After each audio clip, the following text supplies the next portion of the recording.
Halo guys, kembali lagi di channel Zamroni, channel yang bahas tentang dunia tanaman hias.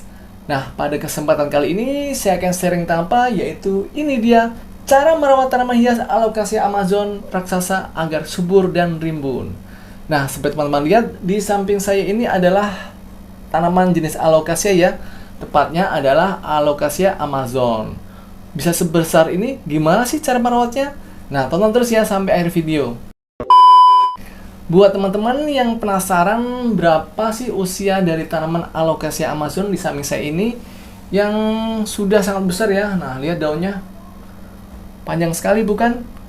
Ini saya rawat udah usianya hampir 2 tahun ya. Jadi buat teman-teman yang mempunyai alokasia Amazon tapi masih berusia anakan bahkan remaja, tetap semangat ya karena bisa kok tanaman alokasia itu bisa sebesar ini. Nah, gimana sih biar nggak cepat mati? Lalu media tanamnya apa? Cara pemupukannya gimana? Cara penyiraman gimana seperti apa?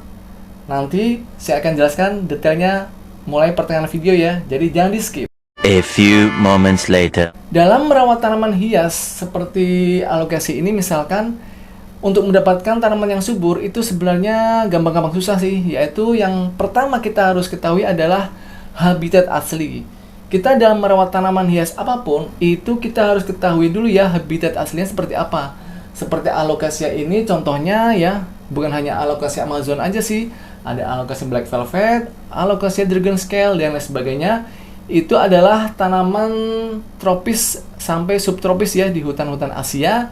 Itu dimana biasanya tumbuh di bawah pohon-pohon besar. Jadi otomatis tingkat keteduhannya itu cukup tinggi. Tingkat kelembapannya juga cukup tinggi. Tapi bukan berarti di tempat yang gelap ya.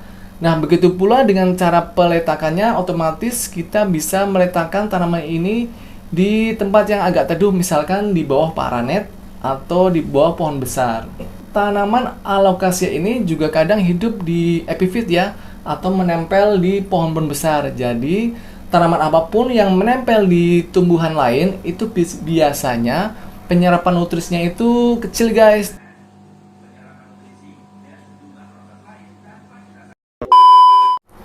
Nah, ini dia guys detail tanaman alokasia Amazon raksasa yang saya miliki tadi ya. Ini daunnya. Pertama yang kita perlu ketahui adalah media tanam dulu nih. Media tanam yang saya pakai adalah, lihat itu adalah campuran dari serbuk gergaji, lalu ada sekam bakar dan pupuk kambing.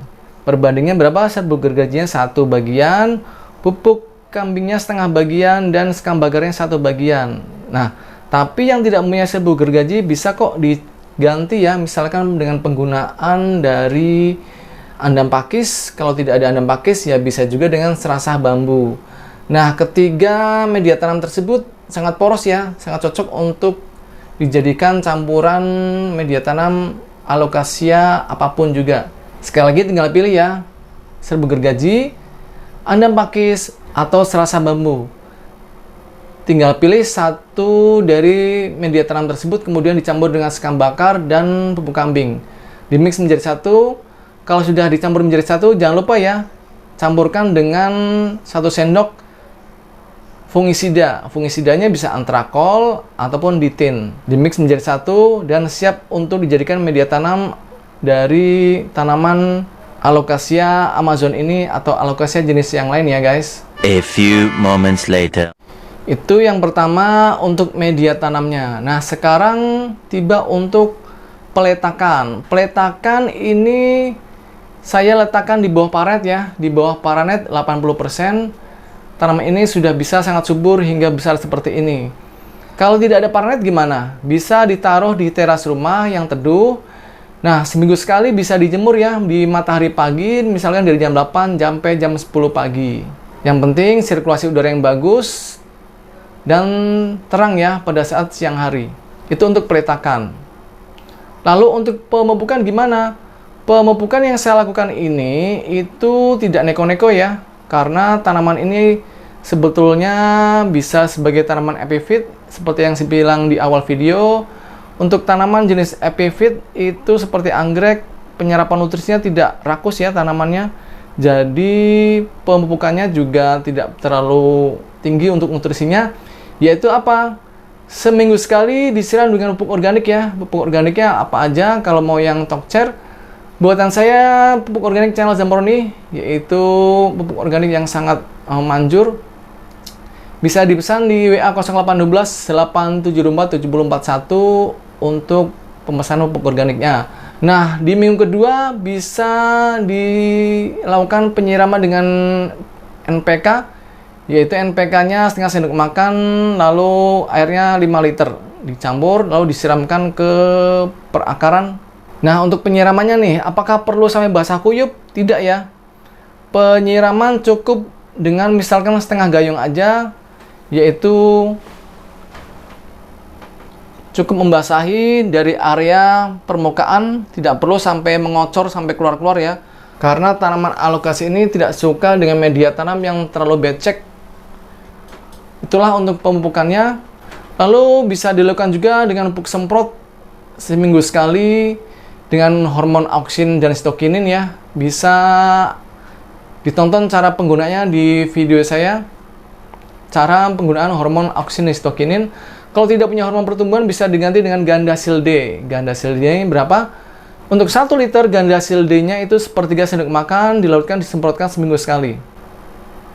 Lalu untuk penyiraman air biasa. Penyiraman air biasa gimana? Tidak perlu ya disiram dengan air biasa karena tanaman ini tidak akan mati ya. Seminggu sekali tidak disiram juga tidak akan mati. Justru kalau kita siram tiap hari itu akan cukup berbahaya untuk kelangsungan hidup tanaman alokasi ini, karena biasanya kalau sering disiram akan membusuk akarnya sehingga akan cepat mati. Nah, sekarang kendala yang dihadapi. Kendala yang dihadapi dalam merawat tanaman alokasia jenis Amazon atau alokasia yang lain adalah serangan tungau atau spider mite atau laba-laba kecil yang berwarna merah. Biasanya ini di permukaannya nanti akan putih-putih ya. Lalu mengering di samping-sampingnya. Nah, itu gejala awal serangan tungau atau spider mite atau laba-laba kecil yang berwarna merah. Nah, itu bisa dilakukan preventif ya, 2 minggu sekali disemprot dengan insektisida. Mereknya apa aja? Disemprotkan ke semua bagian permukaan daun. Di belakangnya juga disemprot ya. Nanti tidak akan diserang oleh hama-hama tersebut. Lalu jangan lupa pula untuk peletakannya dijauhkan ya dari tanaman-tanaman hias berbunga seperti mawar, melati dan lain sebagainya. Karena tanaman berbunga itu cepat sekali dihinggap oleh hama-hama kutu, laba-laba dan lain sebagainya. Jadi jauhkan ya guys dari tanaman hias berbunga. Oke, gitu aja ya. Buat teman-teman jangan lupa tunggu selalu video-video saya yang terbaru. Jangan lupa di like, di komen, dan subscribe jangan lupa. Sampai ketemu ya di video yang selanjutnya. Dadah. Halo guys, saya punya kabar baik untuk teman-teman para pecinta tanaman di rumah. Saya sekarang udah membuka toko pertanian secara online loh, yaitu di Zamroni Florist. Di toko pertanian saya ini menjual berbagai macam pot, mulai dari berbagai ukuran dan jenisnya. Lalu juga ada berbagai macam pupuk seperti pupuk NPK dengan berbagai merek, KCL, TSP, Degastar, Urea, Merauke, E4, pupuk organik cair dan lain sebagainya. Lalu ada juga insektisida, herbisida, fungisida, media tanam yang saya pakai sampai dengan tanaman hidup seperti tanaman hias, anggrek, mawar, melati dan sebagainya. Lalu juga ada tanaman buah seperti berbagai jenis dari mangga, jeruk, jambu, kelengkeng dan sebagainya. Semua itu bisa didapatkan melalui pemesanan di nomor WA berikut ini ya, ataupun ada di deskripsi channel saya. Konsultasinya gratis. Semua barang yang saya jual itu adalah barang-barang berkualitas tinggi dan terbaik. Jangan lupa pesan sekarang ya guys. Kalau mau subscribe channel saya, tekan tombol sebelah kanan saya. Dan kalau mau lihat video-video saya yang lain, ada di sebelah kiri saya. Tonton ya, jangan lupa guys.